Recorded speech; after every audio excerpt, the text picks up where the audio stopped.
This is a conversation with Shebani. She's a musician and a songwriter and one of the first female R&B artists from Dubai. Following the release of her first EP, Alter Ego, she went on to perform at Soul DXP, Beat DXP, Waslam, and has also opened for Georgia Smith. In this conversation, we discuss her journey, music, old school R&B, performing, and the music scene in Dubai. This is No Time. If you like what you see, do hit subscribe on YouTube, follow on Spotify, rate 5 stars on Apple Podcasts. This project continues to take a lot of my time, money, and effort. So if you'd like to see it continue, do consider making a small donation on Patreon. And thank you to the people who've already done so.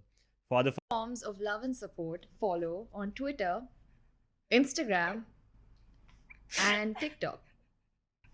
It's no time. So the movie Almost Famous Yeah. is about this kid who's trying to interview the lead singer and guitarist of this rock band. And what ends up happening in the process of trying to interview the lead singer, he ends up traveling with them, attending their parties, seeing their fights. And after 2 hours of this chaotic journey, at the end of the movie, he gets an opportunity to interview the lead singer. And the only question that he asks is, "So Russell, what do you like about music?" Oh And to that, the lead singer says that, to begin with, everything. So I want to start with the same question for you. As silly or basic as it may sound, Shebani, what do you love about music? Everything. Growing up, I felt like I've always been an outcast. Not that this is some sort of victimizing statement. Really don't care about it. It's all good. I guess I just constantly was referred to as a drama queen, overly sensitive, too emotional, and you feel too much. I recall these sentences being told to me, whether it's by teachers or friends or even just people that are either in my class or even, significant others at the time, or just like childish relationships. So yeah, I recall these sentences being told to me, and music never said that to me. It never judged me. I was able to be myself. I was able to express who I am as Sarah. Like, my artist name is Shebani, but it's also my family name, and that doesn't change a thing. It never ever judged me for who I am, with all my quirks, my emotions, my sensitivities, me accepting the fact that I'm at times bubbly and colorful and bright, but also have my dark side and I have my anxious side. And so this is what I love about music, is that it's been my bestest friend for as long as I can remember. Plato had once said that music gives soul to the universe, flight to the imagination, wings to the mind, and life to everything. Would you agree? Do you think there's an extra dimension, an extra magic to music that goes way beyond just melody or song or dance? Yeah. 100%. I think I think music can get euphoric for so many people. I think it can be life-changing. I think it can, for me personally, it helped me come into my own and just really grow as a person. It did grow. Like, I did feel growth in my mind and in my soul and in my life and in even my choices.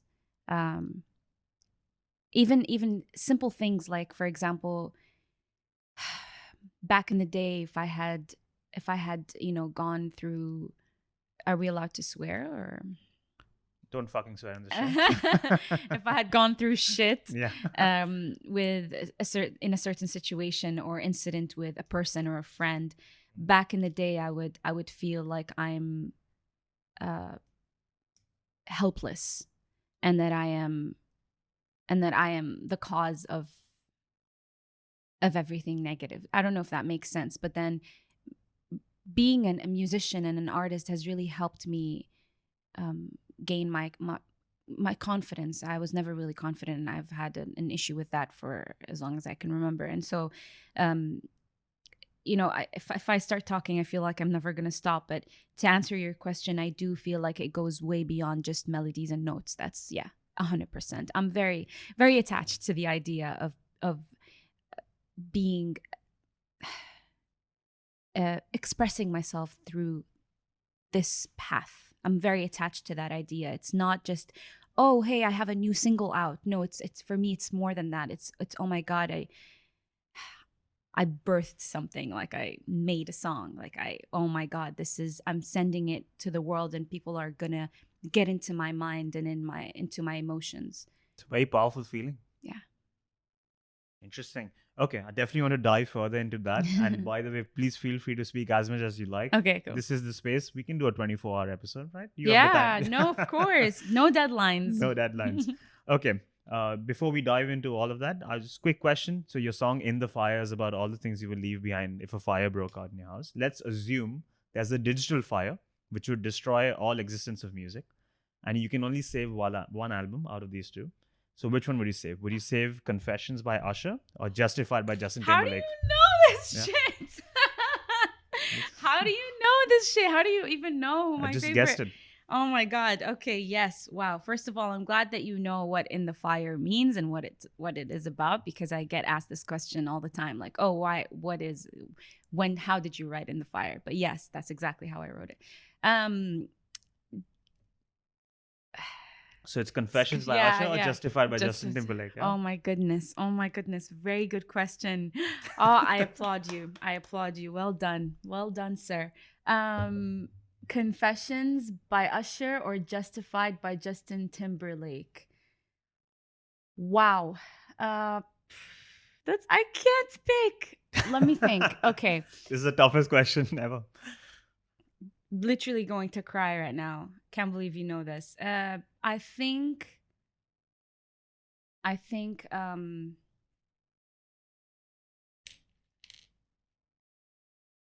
I really love Justin Timberlake, but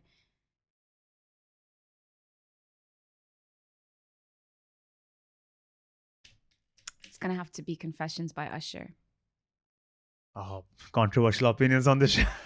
Justin Timberlake's watching, just switched it off at this moment. And no, I'll tell you what it is. It's not even about the artist or the album. It's about how I felt when I received that first CD.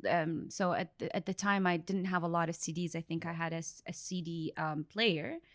I got it for my birthday from my sisters, and they also got me this like Teen Spirit CD volume, I don't know what, that has a mix of different songs. And that was the first CD that I got, but then the first artist CD that I received from my sister, also on an occasion, I think it was a birthday, was Usher, "Confessions." And I held on to that CD with my whole life. I was just like, oh my God, I'm gonna memorize every word, and I did memorize every word. So yeah. Those are so special, right? I remember my first one. I got a Walkman, Sony Walkman with the cassette, and you should think you're so cool, right? With just putting them on the trousers. And the first cassette that I had was Backstreet Boys. Of course. Greatest Hits. Yes. And I still to date, I worship Backstreet Boys. Me too. Yeah. This is a special time, isn't it? Okay. So bold choices here, and unfortunately, Justin Timberlake's entourage has stopped watching this show, but we'll still continue. I love Hopefully, you, Usher is watching. So let's dive into your journey a bit. So you were born in Iraq, and then 6 months in, your family moved to Dubai, and you've been raised here ever since. I assume, of course, you have 2 elder sisters, and your parents must have some form of attachment to Iraq. But how do you view it? Do you see it as a place where you can't resonate now, you have no attachment, or you still view it as this cultural root of sorts? No, yeah, that's a deep one. I am very proud to be Iraqi, and I resonate with being an Iraqi woman, and I hold it so dear. It's very, very dear to my heart. Unfortunately, I do feel a disconnect with the country itself, with the colors of the country, the texture, the smells. I don't really know what it's like there. I don't know what it's like if I would ever land and, go down and just like see it or smell it, or just look up in the sky. And I know like it's pretty much the same thing, but it's different. You know what I mean? Like when I went to London and I studied there, I now can tell you like, oh, I miss the smell of this, or I miss walking down that street. But when it comes to my home country, Iraq is a place that I miss, but I don't know what I miss. I miss, it's missing in my life, but I don't know what I miss in it. And so this has always been a disconnect for me. It's always been a crisis, if identity crisis, if anything else. You know, I genuinely feel like I wish I knew it better, and I don't blame anybody. I don't even blame my parents for not taking me. I think they have their own sorrow and their own regrets about certain things. I believe that my parents miss their country every day, and they left when they were a lot, they were, aware and awake, and they were adults. We were the children. I was a toddler. My eyes were still closed. I mean, I don't know if you know this, but I was born under attack. Like my mom gave birth to me in the hospital with no people in the hospital. It was flooded. Water was up to their knees. It was getting bombed, and the war ended about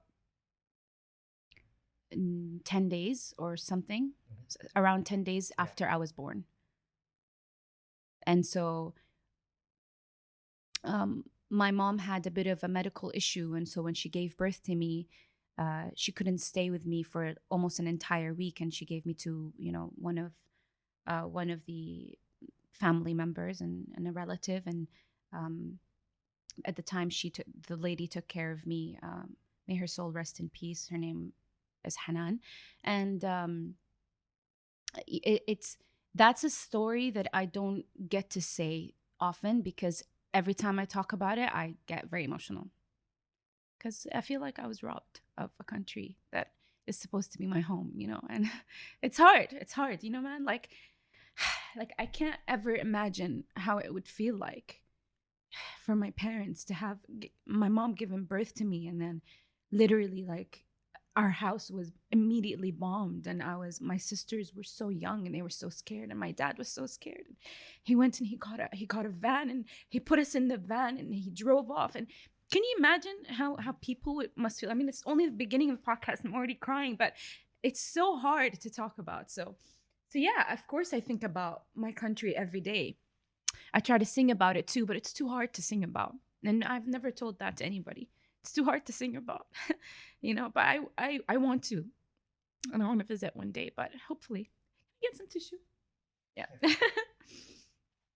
So yeah, that's that. I'm strong enough to admit that it's very hard for me to sing about it.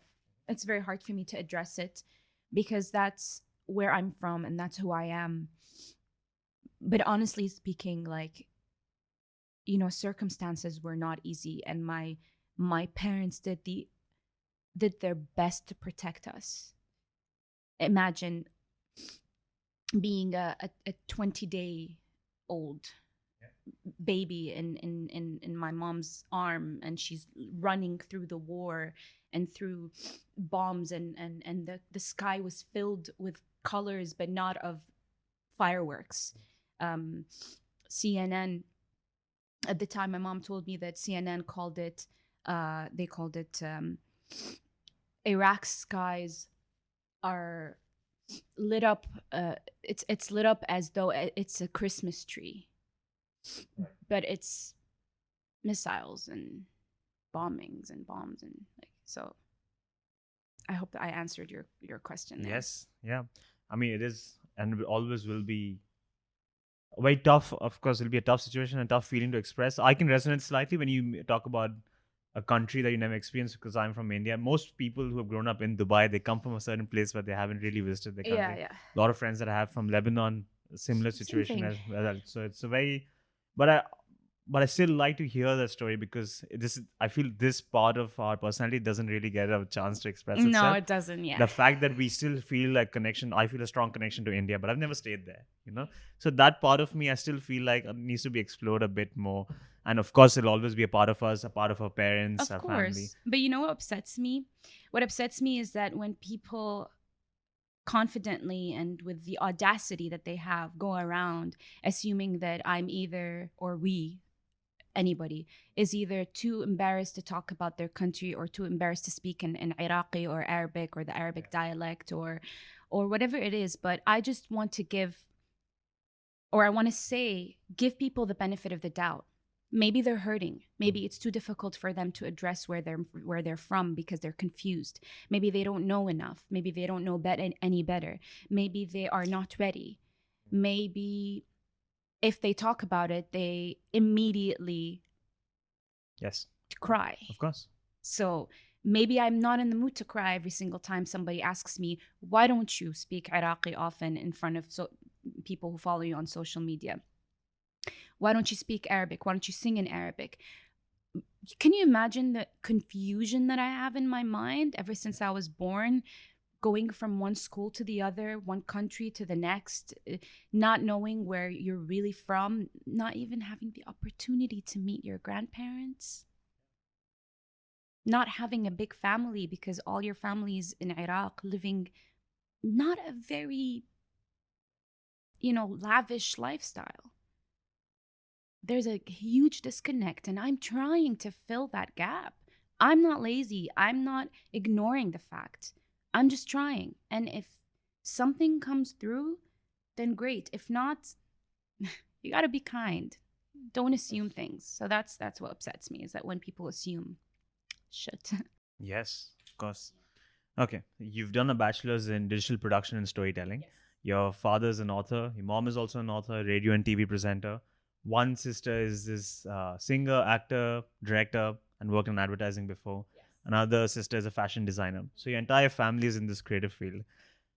Have there been moments when you've been so inspired by the work that you've tried to incorporate that in your music, that have put you in a certain zone and that's come through in your music? Yeah, 1,000%. I mean, right now I'm working on an entirely new project, and I'm asking questions. I'm asking my parents a lot of questions about the war, because my mom wrote about it in her book, The Protector of the Palm Trees, which in Arabic is called Harisat al-Nakhil, and it is about her. The title is basically referring to her mother, because she says she is the protector of the palm trees, because my mom is from Basra, and if you ever visit Iraq or Basra, you'd see that palm trees is a thing, right?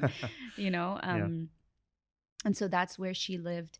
I'm asking my parents a lot of questions about where we're from, how it looks like, how their lifestyles were like when they were kids, what they did, how they played around the area, the streets. I'm asking them about the war. I'm asking them about how we managed to escape. I'm asking them so many things because I need the inspiration for my project, even though I'm not really sure of how I'm writing this song, but I did write a little, if you can call it an sort of like an intro to some sort of part in my next project, and I called it Tigris and Euphrates, which is Dijla wal Furat, which are the two rivers that meet in the middle. And so that I do get a lot of inspiration from my parents being authors and being creatives, but mostly I was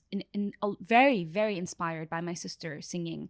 Growing up, Iman would sing left and right, and I was so afraid to admit that I might like to sing too. And so, like, at the age of 13, I went up to her and my other sister, Ashtar, and I said, hey guys, listen, I think I like to sing. I think I want to sing. And they said, okay, sing for us. And I sang a song, and they're like, wow, that's really good. And they didn't reject me, which I think is the start of something, was the start of something. You sang Foolish Games, right, by Jewel?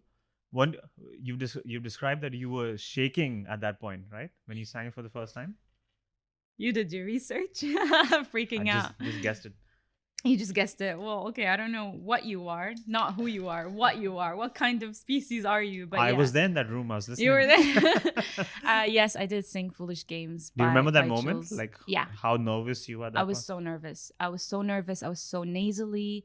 I couldn't sing from from my gut, and I was just terrified because again, I've always felt judged growing up because I was.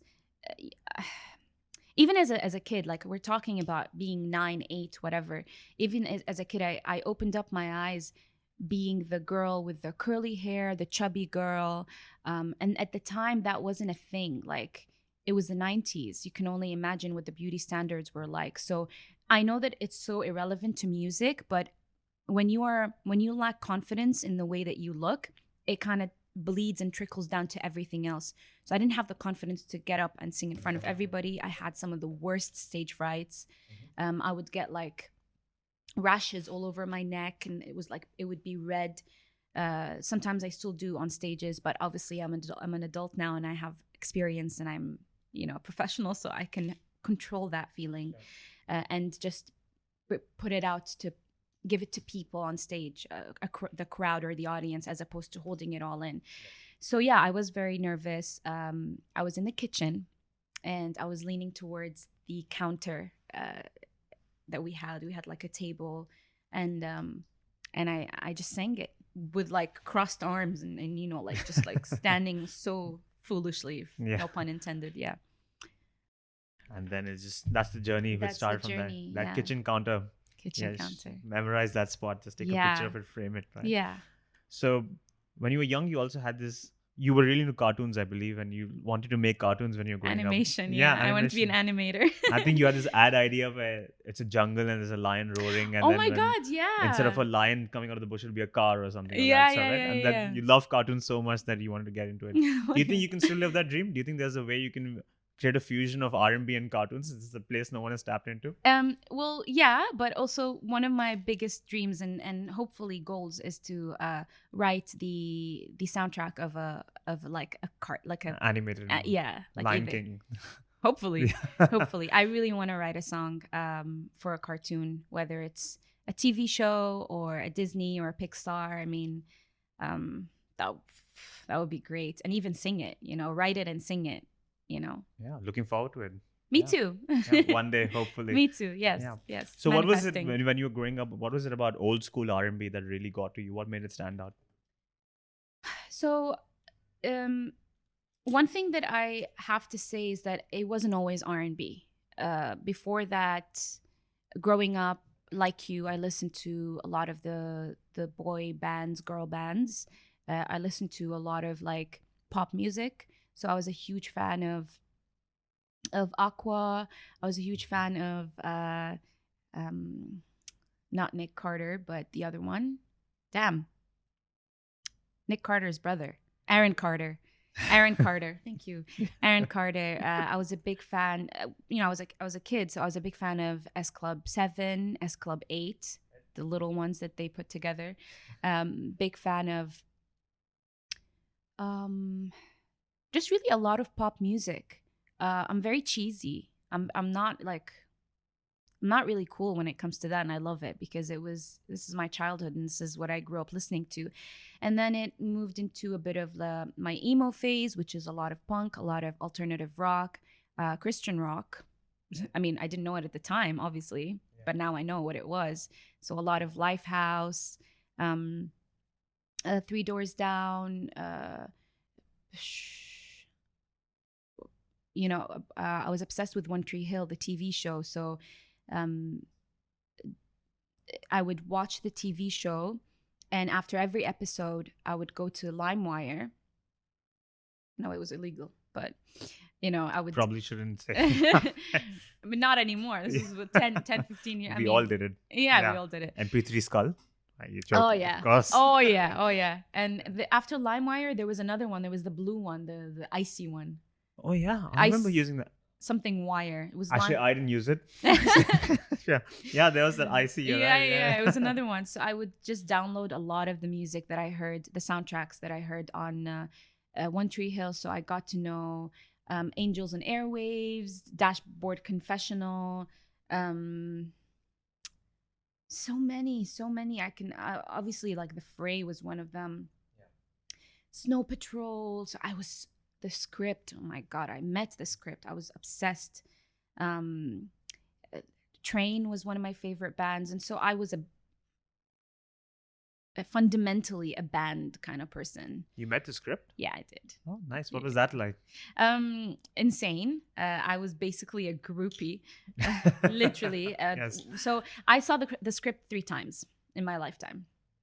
The first time was at Sundance, at somewhere where Palm is right now. There was this festival that happens on a yearly basis, I think, and they would get these bands. And then the second time, 2 times, both of them were jazz festival, Dubai Jazz Festival.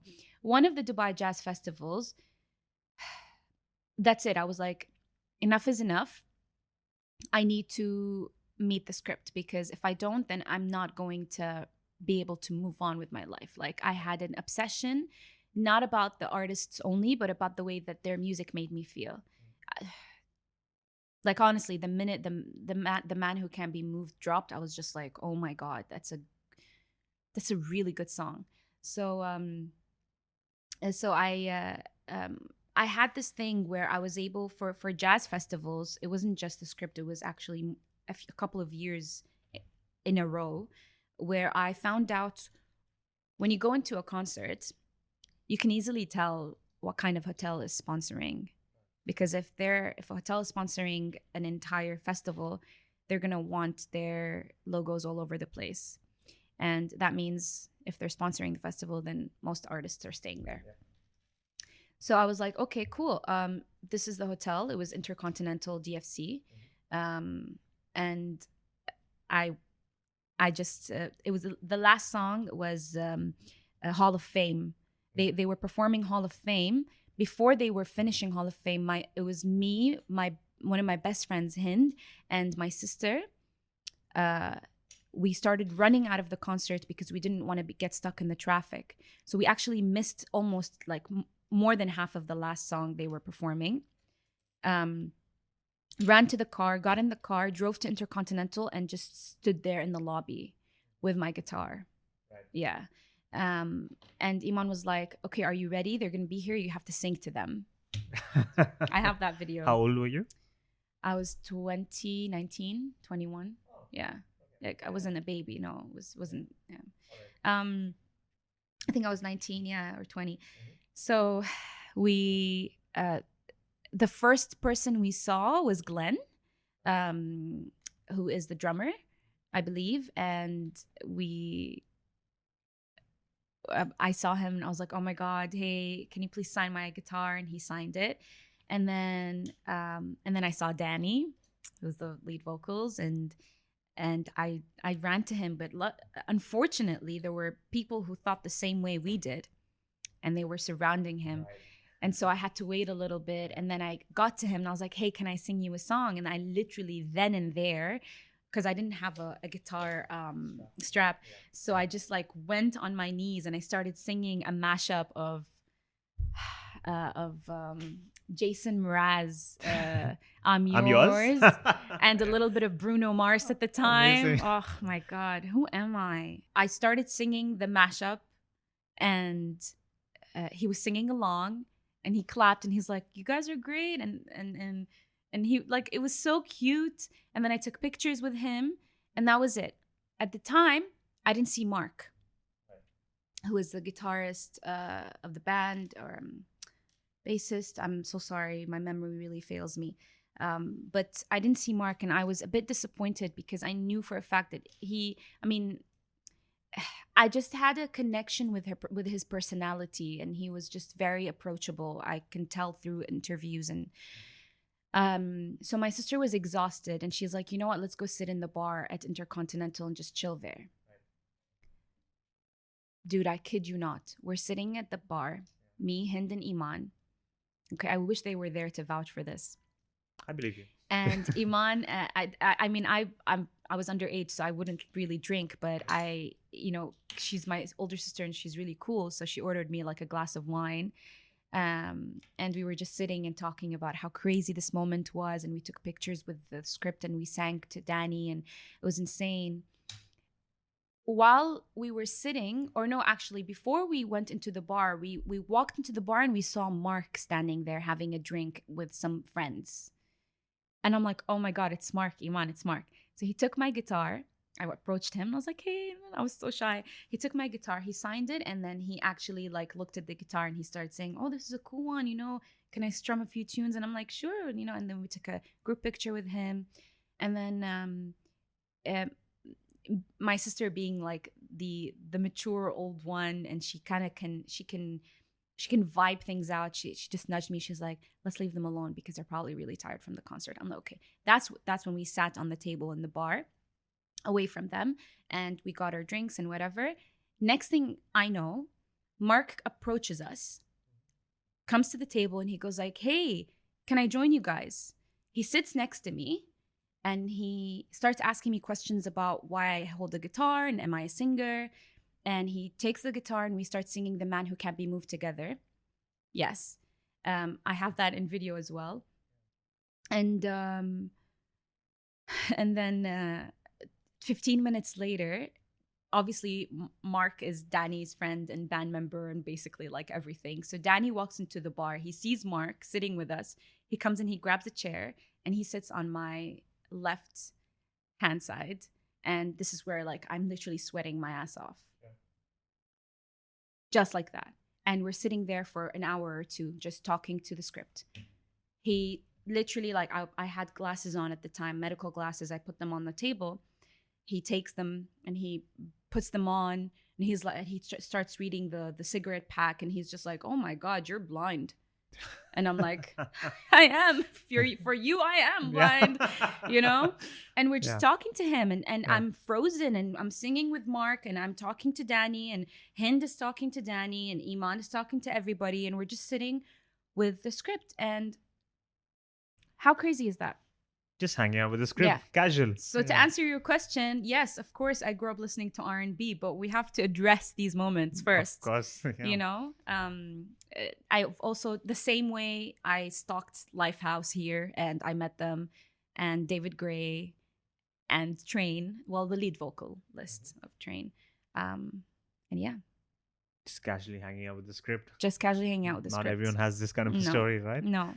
Interesting. Are you careful of not making something you love so much, music, your profession? Because there's a very common saying that you should make the thing you love the second most your profession, not the thing you love the most. Because I imagine in the past, music was your happy place, and the place where you go for a release after a long day of work. You can go to music and then you can relax and feel yourself. Very therapeutic in that sense.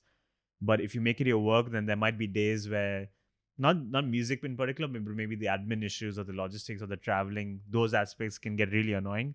And and because it's all tied in with your work, it might seep into music itself, and you might just wake up feeling like, today I just don't want to perform, or today I just don't want to do anything to do with music.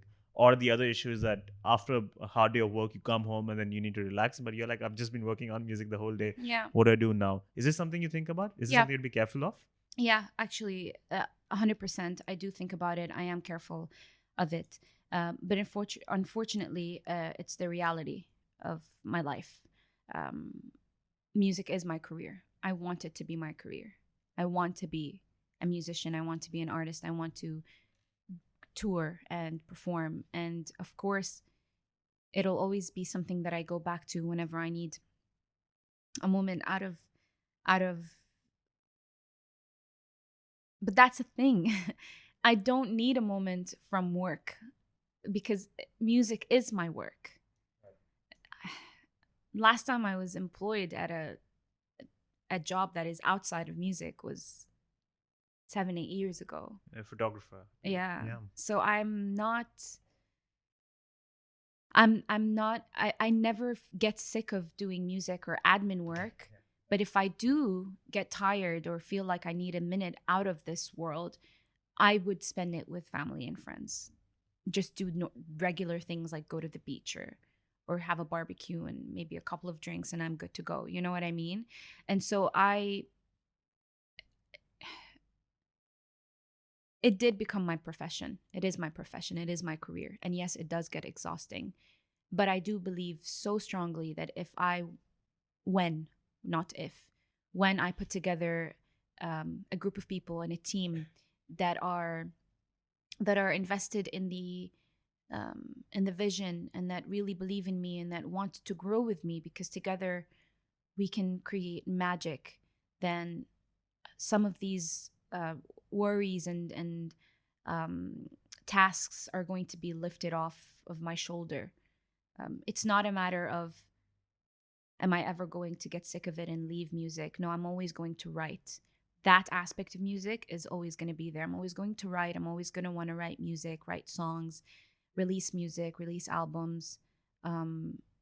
But I do need help. Yes.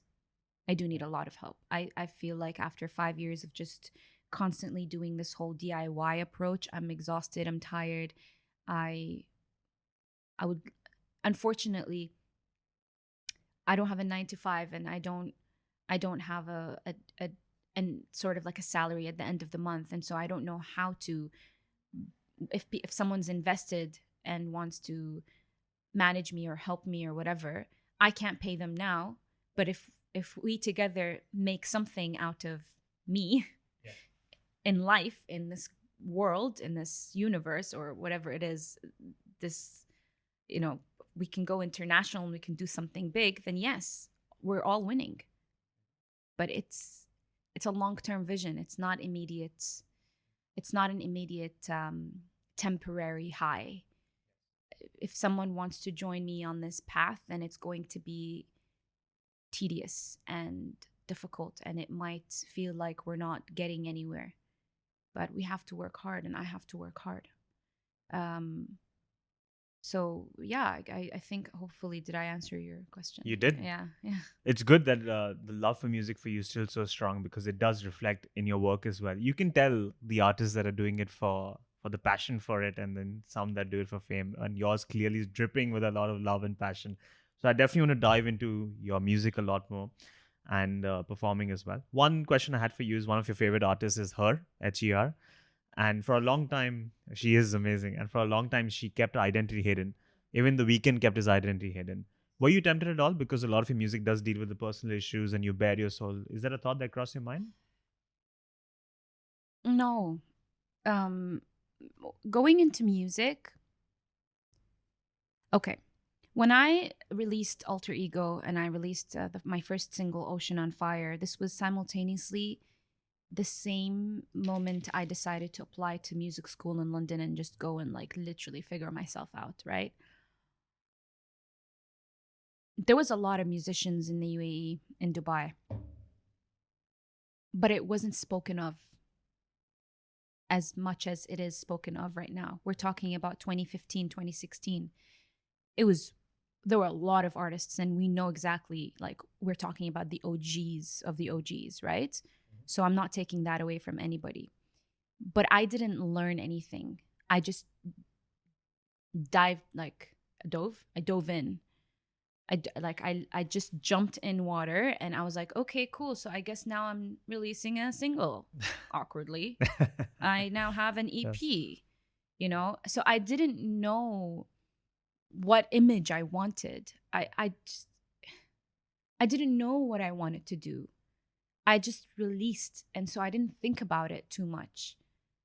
I didn't feel like can I be honest? I felt a little blind. I felt like I was just floating, and I was like, okay, I guess I'm now releasing music. Don't get me wrong. I've been in love with music forever, but I wasn't told that it's possible for me to pursue music that way and release original music. I didn't know that there's something called working with a producer. I didn't write songs from a very young age. I was not informed. For me, I copied what I saw on social media at the time, which is not even social media now. It was very different. We're talking about two different social medias. I'm talking about the YouTube era of YouTube musicians, cover artists, going on YouTube, releasing covers on a weekly basis. That's what I knew how to do. That's what I knew how to work on. And I filmed myself on a weekly basis. Every Saturday, I would release a cover on my platform called Acoustic Saturdays with Sara Al Shebani. Like, Shebani wasn't even a thing at the time. I had a Facebook page. I had an entire little setup going on in my room. And so, no, I didn't know that I could do something like her. I didn't know that I could be the person that I am today. I am afraid to say that I had a lot of limitations in my mind, not because of anybody. I wasn't told that this is something that I can grow with. It doesn't matter who didn't tell me. It's just I didn't know. So I just kind of took it day by day, and I just like stumbled and tripped over it. And I was like, okay, so I think songwriting is a thing, and I fell in love with it. The moment it happened, I was like, oh my God, where has this been all my life? So it's Can I flip the question back? Yes. So now that knowing this in hindsight, would you have kept your identity hidden? No. You wouldn't have. No. Right. I don't think I'm that person. Yeah. I'm not too okay.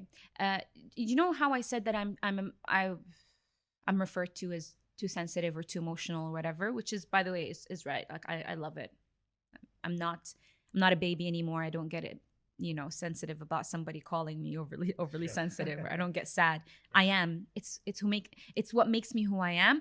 And actually, I'm glad that I am that person, because I feel like it's a breath of fresh air as opposed to bottling it in. Yeah, not I can't. showing any. Yeah. I can't. Okay, you will tell if I'm uncomfortable in a situation. And when I'm not uncomfortable, and when I'm like easing up to you, you will enjoy it even more because it's authentic. It's not fake. So no, I don't think I can be hidden because I have a lot to say. I remember I got this tattoo, which is a book on my wrist, and somebody once told me, what is this? And I said, oh, it's sort of like, I got it in London 2 weeks before I graduated. My student visa expired, and I had to come back to Dubai. So I was like, I need to get something in London before I come back, just as a reminder. So I got a book because obviously I'm big on reading and I'm big on writing, and I write songs in a notebook and not on my phone all the time. At the time, it was like really notebook heavy. So I got this tattoo, and I was like, sure, this is the story that I can tell people. But in the reality of things, I got this tattoo of an open book is because I am an open book. And because my heart is on my sleeve, and because I am that kind of person. And somebody once told me, don't be that person. Don't be too obvious, and don't let people know everything. Be mysterious. And I'm just like, but I can't. I don't want to. Everybody else is mysterious, and everybody else is bottling up way too many emotions. I can't. I will get depressed. I will be lying to myself.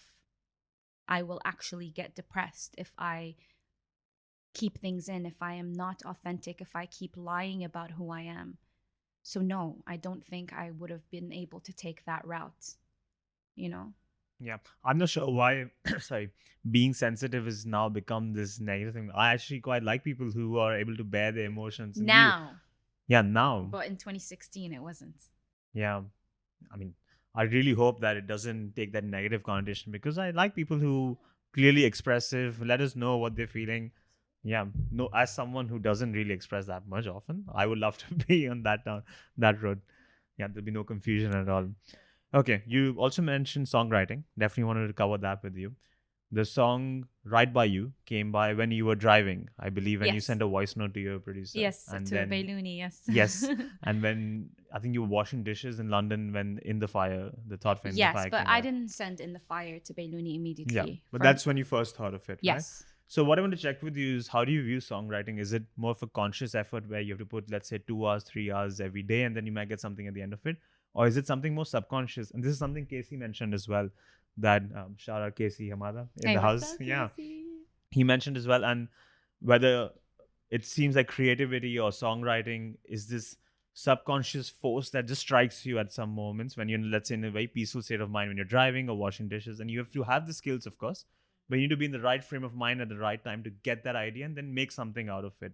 Do you think it's more conscious where you have to sit down, put 2 hours every day, or is it you have, when you get that inspiration, then that's when you put in your skills? Yeah, no, it's very hard for me to sit down and write music. Right. Yeah, like intentionally, like willingly. It's very hard for me. I think because I am constantly inspired and driven by my emotions. And a lot of people ask me like, "Oh, what's your inspiration in music?" And I'm just like, "You know what? I don't think I have one. I just think I am living day by day, and I want to write about my feelings. I want to write about my stories, and I want to write about these things I'm going through." So I'm not able to, obviously, look, we're talking general picture, like a bigger picture. Yeah, I would probably prefer having going about my day, and then suddenly an idea strikes and I'm just like, oh my God, I need to record this, or I need to write this down, and then that becomes an entire song. But let me tell you something, it's a process, right? So In the Fire was an idea when I was washing the dishes. Okay, I was alone. I was like, holy shit, like I got nobody here. What if this place went in flames? And what do I do? Like, how do I protect myself? How do I take my passport? Do I take my, I was thinking about a very logical thing. I was just thinking like, oh, I don't have my family here. Where am I going to go stay? My phone, my passport is enough, I guess. With some money, I can call my family and be like, hey, either put me in a plane to come back, or just like maybe stay in a hotel. Like I was just thinking logical things. But then that turned into like a bit more emotional, where it's just like, lately I've been feeling a lot of anxiety. I've been having some thoughts, very dark thoughts, and I want to break free from that. And so it's a process. Had In the Fire remained there in my mind and I didn't pursue it technically and melodically, then it wouldn't have become a song. So yes, of course, I would rather go about my day and suddenly get an idea and then grow it, as opposed to sitting in front of the computer or the laptop and just like pressing notes on Logic and maybe strumming my guitar. But that worked too. I've had success with that too. But you're asking me, what do I prefer? I prefer the natural approach. But the natural approach moves and goes into the let's sit and work on that idea kind of. So it's a process of it coming to you, but then if you don't take it and if you don't water it, if you leave it without any water, then it's gonna die. Yes. And it's gonna just dissipate and maybe even go to somebody else. I've read Big Magic, and so I know like the concept of grabbing that idea before it goes to another home. So that's what I was trying to say, is that it's important. It's important for an artist or a songwriter to not feel like a machine, but at the same time, if you have an idea, don't let it die out. Don't leave it too long. Write it, pursue it.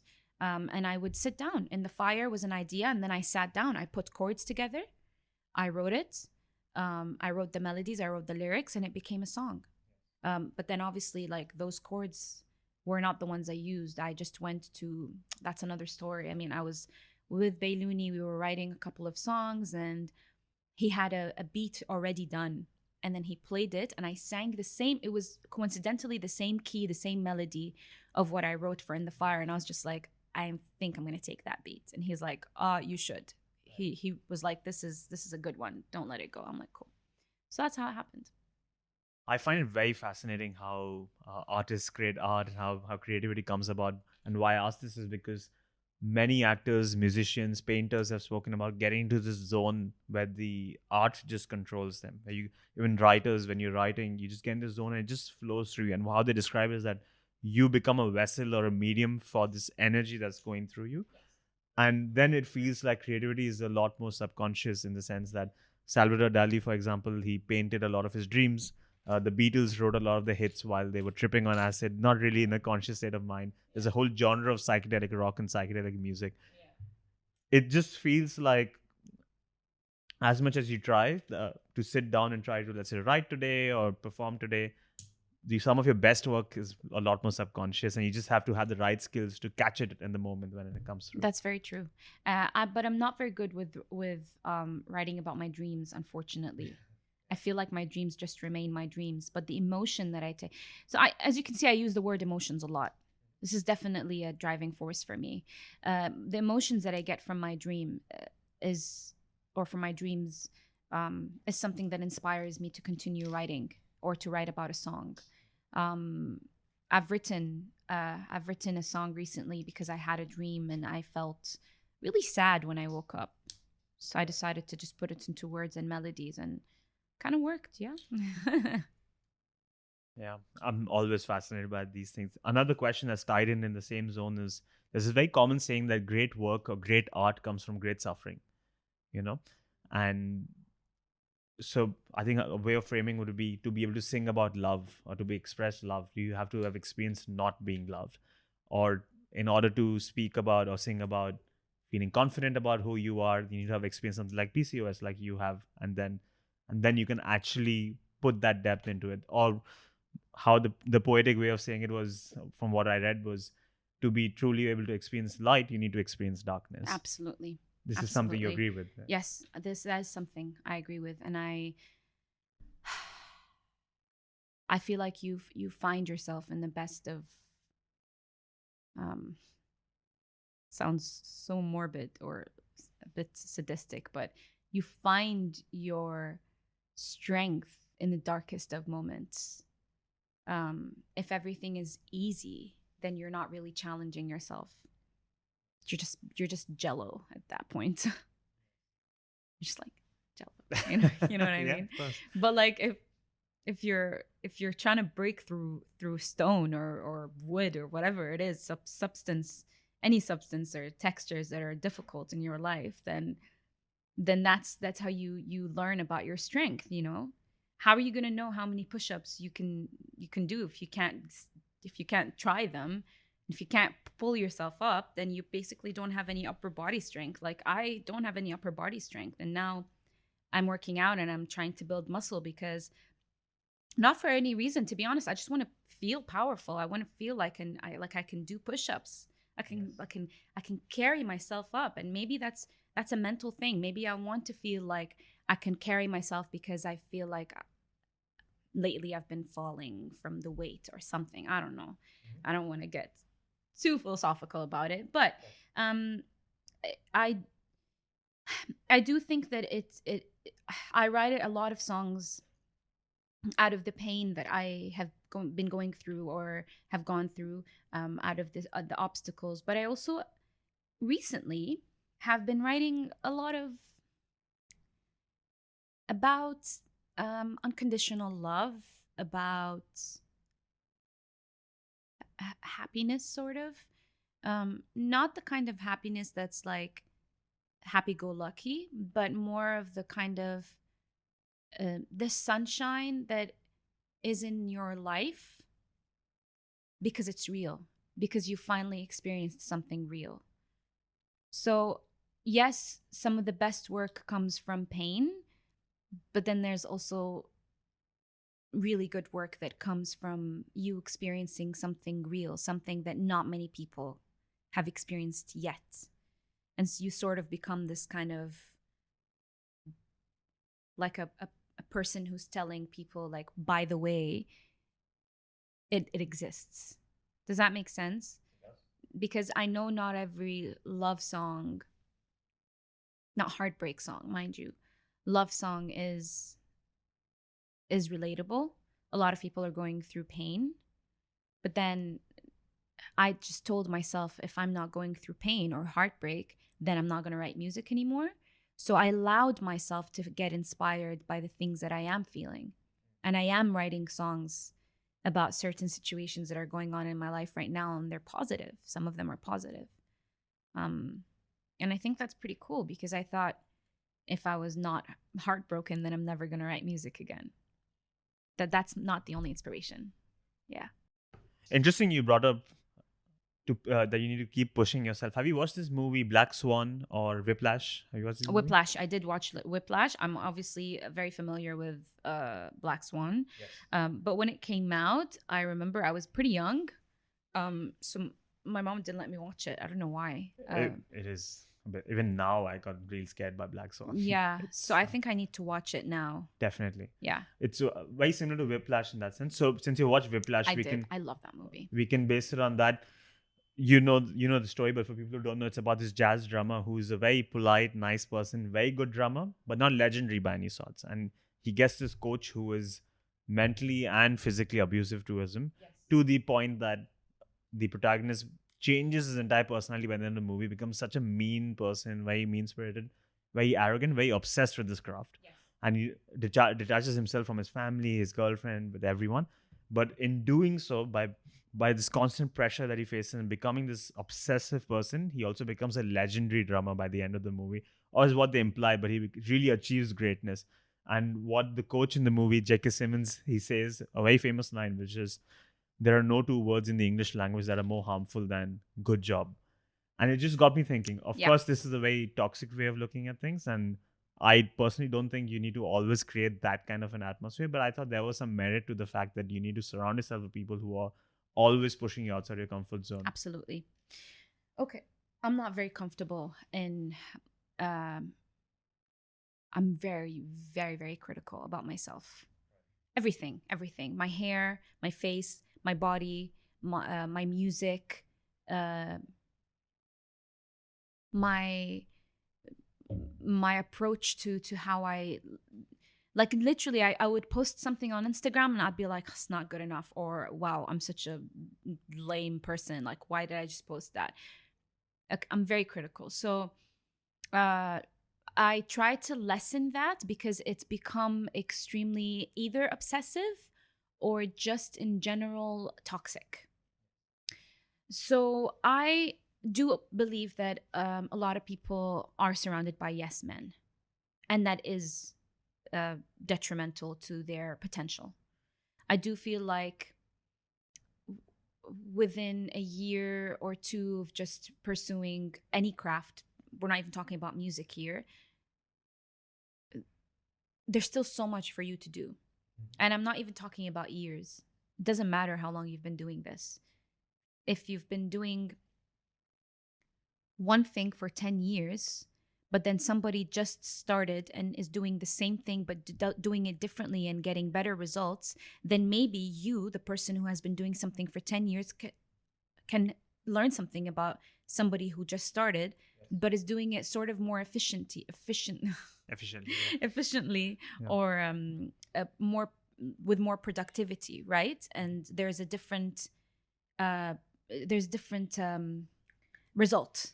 You see different results. So it's really not a matter of, what I believe in is that it's really not a matter of how long you've been doing this. When I introduce myself to people, or even like just on email, if I'm trying to like approach somebody for a project or whatever it is, I don't understand why I have to say that, like, oh, I've been doing this for 5 years. It really is nothing. It's nothing. 5 years is nothing. Some people have been doing it longer, but even though maybe not better. Some people have been doing it less than me, and where they are right now, I've reached in 4 years and they've reached in 1 year, or vice versa. Maybe in 5 years, I've done more than somebody who's been pursuing this for 15 years. You never know. It's not a matter of who's better or who's not. It's literally your own path, your own story, your own wins, your own failures. It's so, so, so personal. And that's why I don't like being surrounded by yes men or yes women. If I'm writing a song, Casey's not very nice, by the way. He's not going to tell me, oh my God, this is amazing every single time. I know his face. I know his tone of voice. I sent him a few songs once. Not once at once, but like sometimes I would send him a song and I'd be like, hey, I just wrote this. he'd be like, so I wouldn't, if it's on WhatsApp, I wouldn't get a caps lock answer. I wouldn't get caps lock answer. He'd be like, oh, cool. Yeah, this is really cool. He says, very diplomatic answer. He says, I think you can really build something here, or I think you can really work on this. Yeah. But then if I wrote something really good and he's like, whoa, I think there's something there already, I get that emotion from him. I don't get a yes from him every single time. I get a maybe. I give him a lot of no's. Casey would send me like a verse or a beat that he produced or wrote. I mean, he does pretty much everything for himself. And he would send it to me, and I literally would tell him, Casey, you can do so much better. He would send me a lyric video that he put together, and I'm just like, come over, we're going to film a music video because I can do better for you, not than you. I can offer you a DIY music video that is still DIY and not as good as somebody who can do a professional job, but at least it's better than this lyric video that you did. And so I'm not surrounded by yes men. He's not either. My sister is ruthless. She's ruthless. Like, I'm sorry, but like she's barely impressed by anything. So when she tells me this is good, I know she means it. Like, she would see something that somebody did or I would do, even if I would write a song, and she'd be like, yeah, it's okay. You know, I've released, by the way, I've released a few songs that I'm not genuinely crazy about, but it's content. Right. It's content, and I'm not Drake. Yeah. You know, I haven't reached that kind of audience yet. So yeah, soon. So I don't care. Let me fail. Let me release something and see how people are going to take it, so that I wouldn't do it again. Why would I do it when I am at, inshallah, one day at Drake's level, and would like do that mistake that I should have done when I was still at, you know, I don't know, 3,000 listeners on Spotify, whatever it is. I'm not even at 3,000 right now. I dropped majorly at like 500 listeners a month. I was at 100 for Be Me, 100,000 or 30,000 a month or something like that. And then it dropped to 500. I'm not telling myself yes for that, you know, like, no, work harder, Sarah, you can do so much better. So yeah, it is a problem when you're constantly like petted and you're doing a good job, honey. You're doing a great job, honey. No, you can always do better. I'm sorry, but I wrote a song like a month ago for the album and I completely scratched it. I sent a demo. Also, James Chatburn, the producer I'm currently working with, is incredible. And I sent him something that I wrote and he straight up said, he's like, I don't think that works for the album. And I'm like, okay, let's move on. Nobody's supposed to get offended. Nobody's supposed to get sad, because if you don't do something good or well enough, it doesn't mean you're not good at it. It means that wasn't your best shot. Keep trying. Mm-hmm. That's all. Ooh. Oops. My building is down. Mayday. Okay. Is there a danger of being overcritical? Yeah.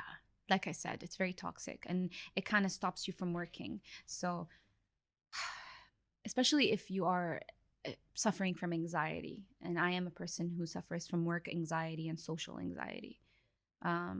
Social is a very new realization. I feel like Kylie Jenner. Yeah, I just figured it out recently, is that I got very anxious around a group of people and I just had to leave, and I don't know why. I don't know the reason. I'm still figuring it out. But work anxiety has been there since day one.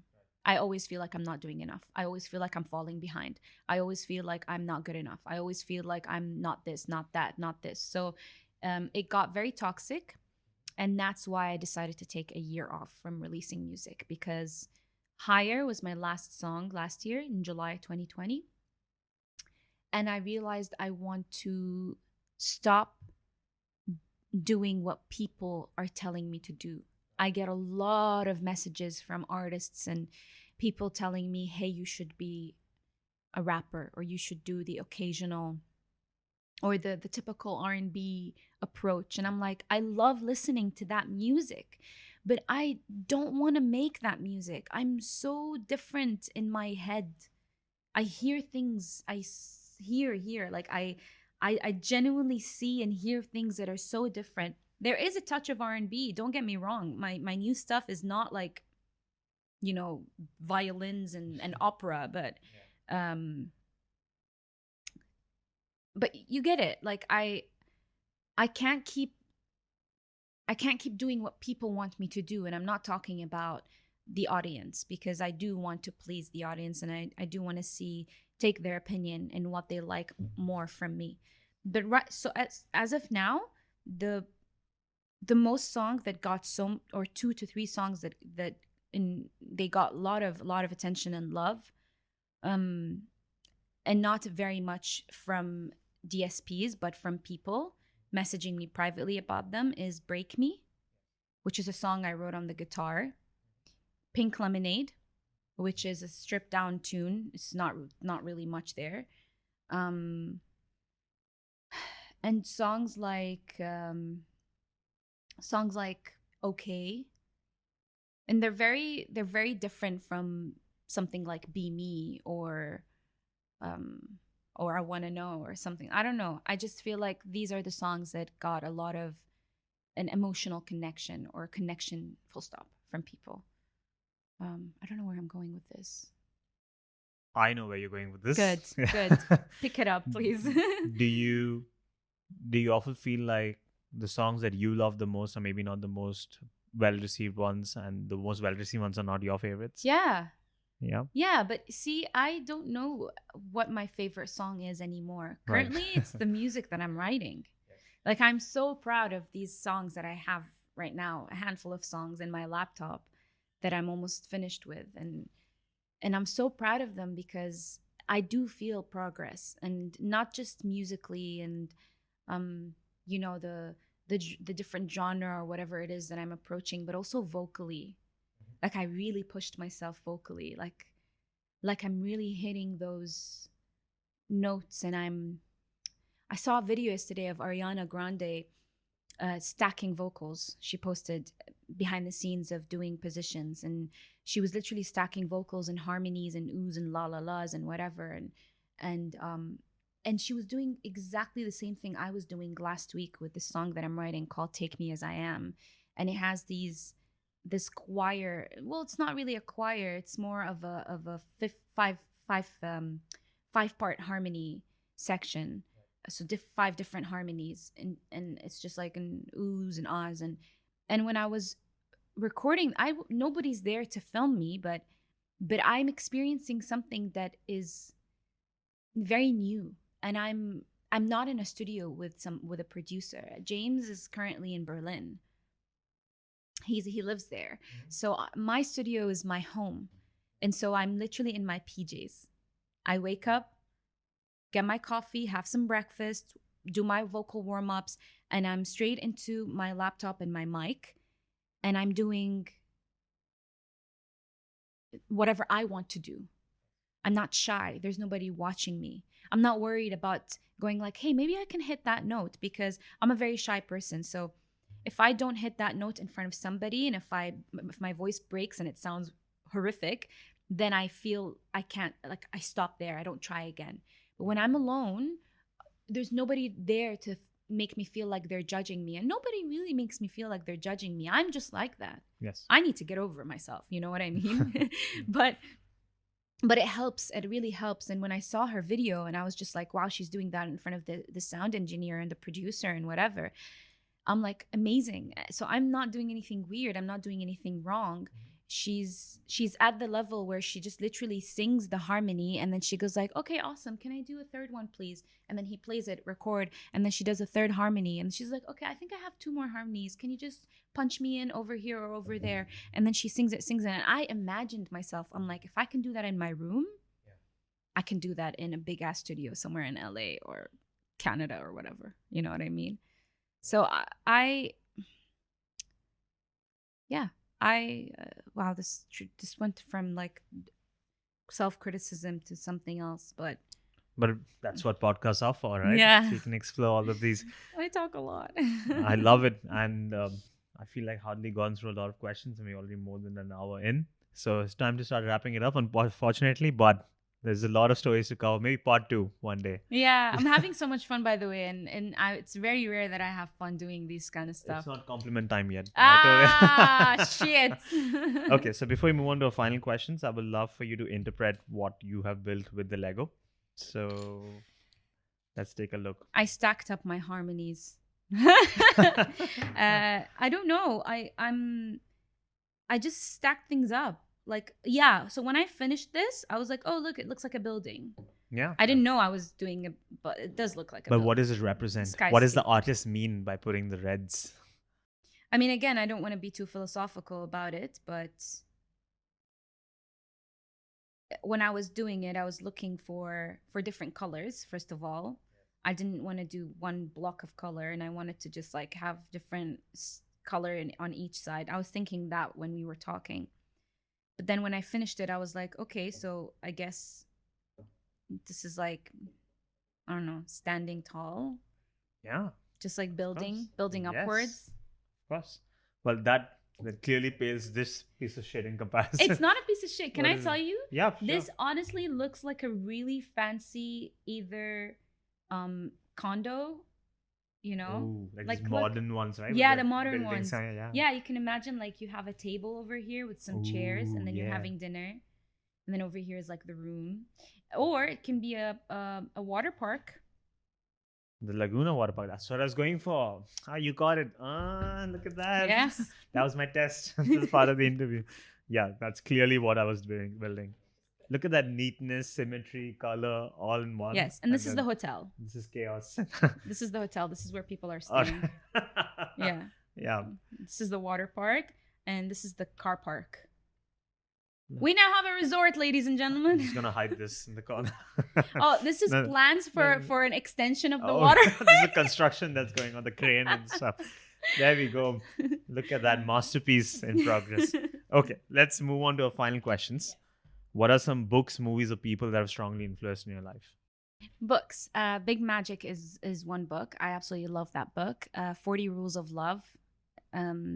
Obsessed with this story of Shams of Tabriz and Rumi. I think it really humbled me. Yes. People need to read that book with all seriousness. If you haven't, pick the book up and read it. It's beautiful. Currently, I'm reading Everything is Figure-Outable. It was a book that was gifted to me by one of my best friends, and it was during Christmas. And I'm so attached to the book only because of the little message that she wrote in the book in the beginning, because I'm a very sentimental person. Oh my God, very sentimental. So if you give me a book with a written message, then it means you want to see me grow. You want to see me figure my shit out, basically. So this book is called Everything is Figure-Outable. It's incredible. It talks about how nothing is impossible. You can figure every problem out. Everything. You can have a specific positive attitude. So definitely recommend this book. I've also been inspired by The Subtle Art of Not Giving a Fuck. Incredible. Mark Manson. What a guy. I'm inspired. More books. I grew up reading a lot of love stories. So a lot of Cecilia Ahern. I hope I said her name correctly. A lot of Sparks. His first name. A Walk to Remember. Nicholas Sparks. Yeah. I think growing up, I was, pretty young teen or maybe in 1920, reading these books was just like filling my imagination up with just like a lot of love and, love stories and just like, I don't know. It was cool. So that's for books. I can go on, by the way, for books, but I don't want to. Take your time. Yeah. Movies. You know what? I'm not entirely inspired by a lot of movies. I'll be honest with you, but growing up, I loved Tim Burton only because of his imagination. So Big Fish is one of the movies that if anybody asks me, I would say that's my favorite, because the father in the character of the father was basically a dreamer and had a big imagination, and he was saying all of these stories that were, you don't know until now if they're real or not. But his son was a realist, and he had a very weak relationship with his father, and his father is, you know, dying at the time, and he had a very weak relationship because he would tell him, can you please be real for once? Can you talk to me for real and stop telling me these fake stories that you make up from your mind? And so I get the notion that I relate to the father because my head's always in the clouds, and I'm always like thinking about dreaming things, and I'm a dreamer, and a lot of people get really annoyed by that. A lot of people get really annoyed by that, and maybe they sense it off of Instagram, and I'm just not their cup of tea. But the father was so confident in his skin. He was just like, this is what I want to talk about, these stories, whether they're real or not. They're real, but he would exaggerate, not lie, not make up things. He would just say like, oh, when we were younger, the lady next door was a witch.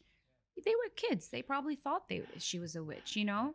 Inspired by fiction, also mythology, and sci-fi, and just magical things, magical creatures, and magic, and things that are unreal, but they're real in my head, you know?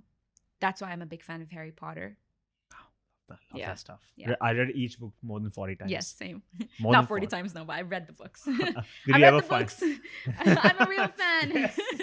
Or movies out, sit in loser's Yes, corner. please. Yes. Yeah, I take that very passionately, actually. Harry Potter is my jam. It's really good. When you mention stories, I remember this. There's a very popular saying that says, "Don't let the truth come in the way of a good story." I just love that stuff. There we go. That's a really good one. In terms of people, Yes. I'm inspired by friends and family. Yeah, I love my friends and my family. I really do. I really do. I feel like some people really stuck around, and those that stick around are just, they make me so happy. But in terms of artists, I'm absolutely enamored by Neo, Nao, not Neo, Nao.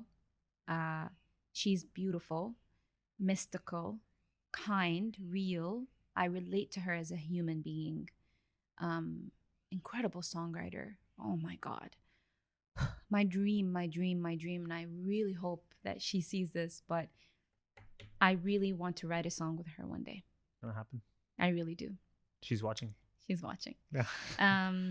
Pharrell, inspired by his poise, aura, carries himself so well. Just really such a great guy, you know? Childish Gambino. Yes.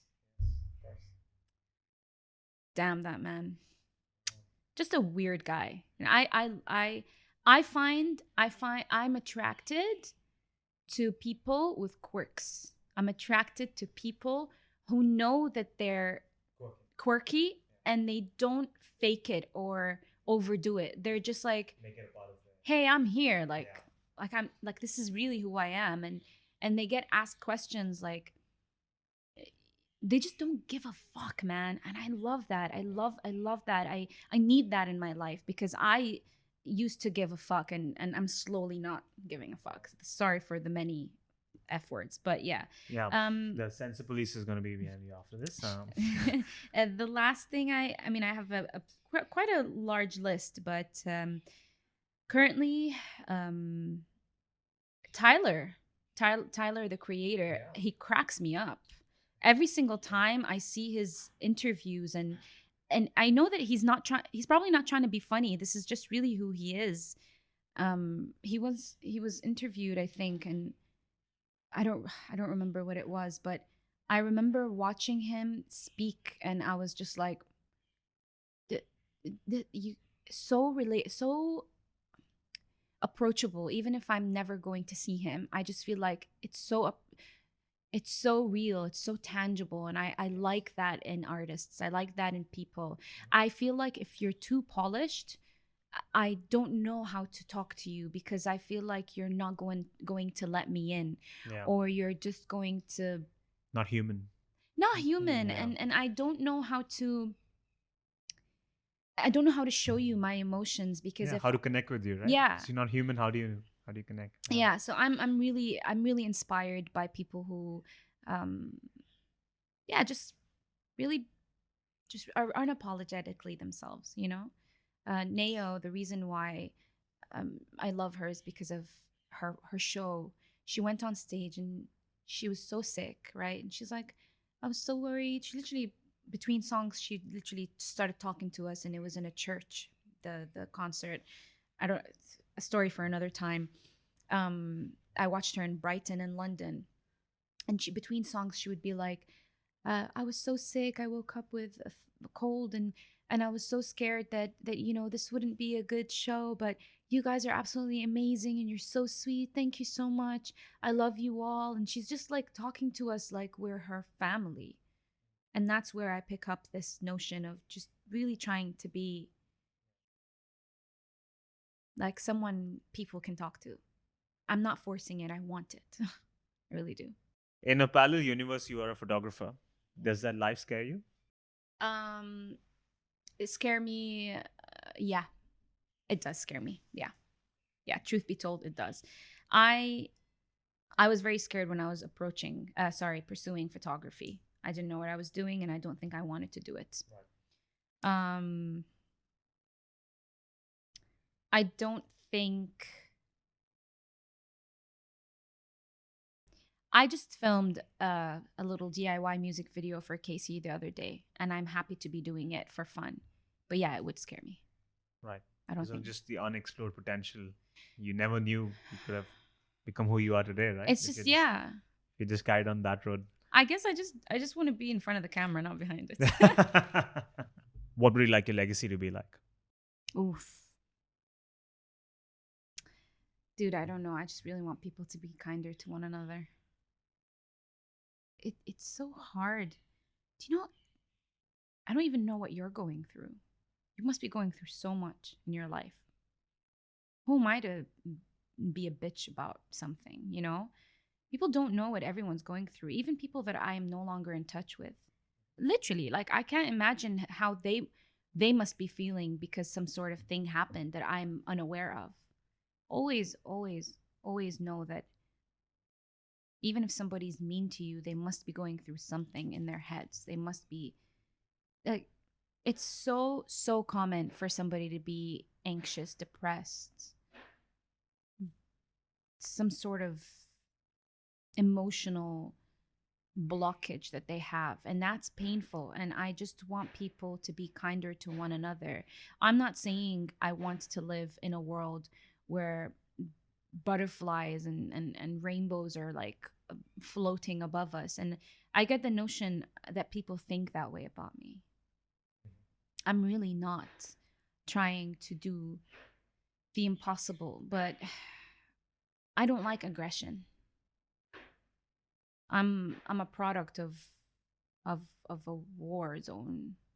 I literally like came out into this world with sounds of bombs, and so maybe it's innately within me, like the fact that I don't want aggression between people because perhaps it scares me.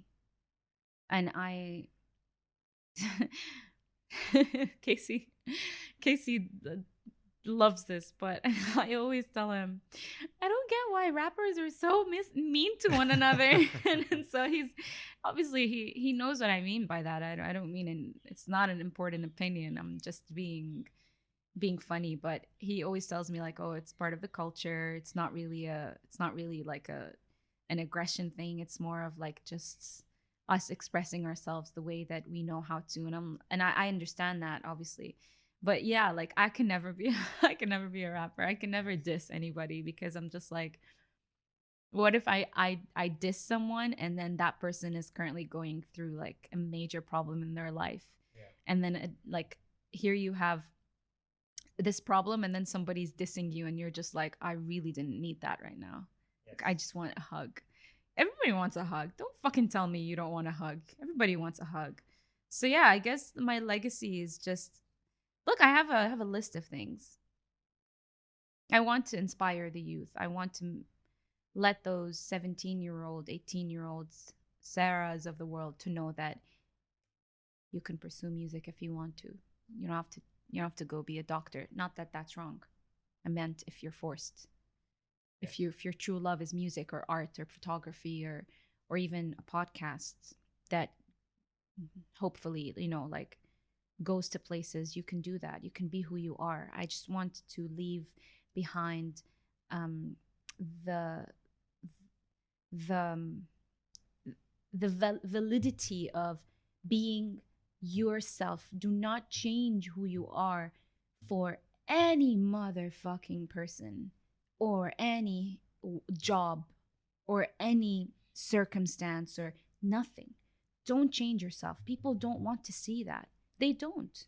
They really don't. If you're being fake, people will sniff it out of you. It's a waste of time. And maybe a music school. Yeah, that's a great legacy to look forward to. Final question. What do you think is the meaning of life? Love. Love. The meaning of life is love. Doesn't matter who you're loving or who loves you back. We're all going to die eventually, bro.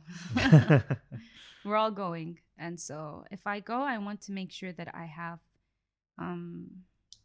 people around me that love me. It's so sad, but it's true. No, it's a beautiful meaning to have. Love is what keeps us going. Love is the answer. It's true. You love music. You keep going. You love your wife. You keep going. Your wife loves you. That motivates you to keep going. You love your mom and your dad. That's another good day. Your sister is there to love you and you love her back. That's another thing.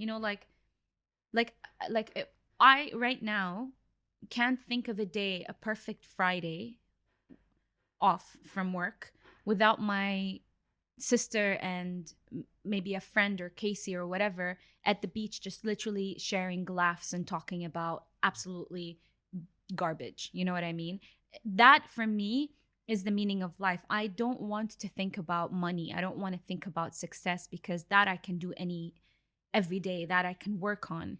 But for me to have that genuine connection and a support system that I can call family every day of my life, that doesn't come easily.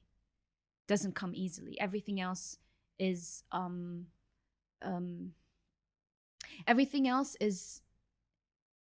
doesn't require that much emotion. If anything, I don't think money needs emotions. Work doesn't need emotions. I think if anything, people tell you, hey, listen, less of emotions and more of business, okay? This is work. But then when you try to open up to a friend and gain that friendship and suddenly you have a new friend in your life, like a real friend, you're just like, oh my God, I succeeded in connecting with somebody, and that you can take forever with you. So yeah. That's a beautiful answer. Love is the answer, as always. I swear, I know that it sounds so fucking lame, but it's who I am. It doesn't sound lame. It's who I am. I feel love is a very underappreciated, underrated force that really drives all of us. Love is always the answer. Even if it's self-love. Yeah, of course. All forms of love. All forms. All right. Shebani, thank you so much. If people want to find you in person, online, want to listen to your music, where can they do so? Yeah. How? My number is 05213. Everywhere. On social media, I am Shebani Music. And my email is even shebanimusic@gmail.com. I'm everywhere. I'm on Facebook. I'm on Instagram. I'm on Twitter. I'm not really that funny on Twitter, but I try to be. My music is on all DSPs, Spotify, Anghami, Apple Music, Bandcamp, whatever you name it, and it's there. And I'm more than happy to connect with anybody. So hit me up. Yeah, hit her up. Shebani, thank you so much. It was an honor talking to you. Thank you so much. I had a blast and you are incredible. Thank you. I'm not going to put that. You are. Cut. He is. You are. You are.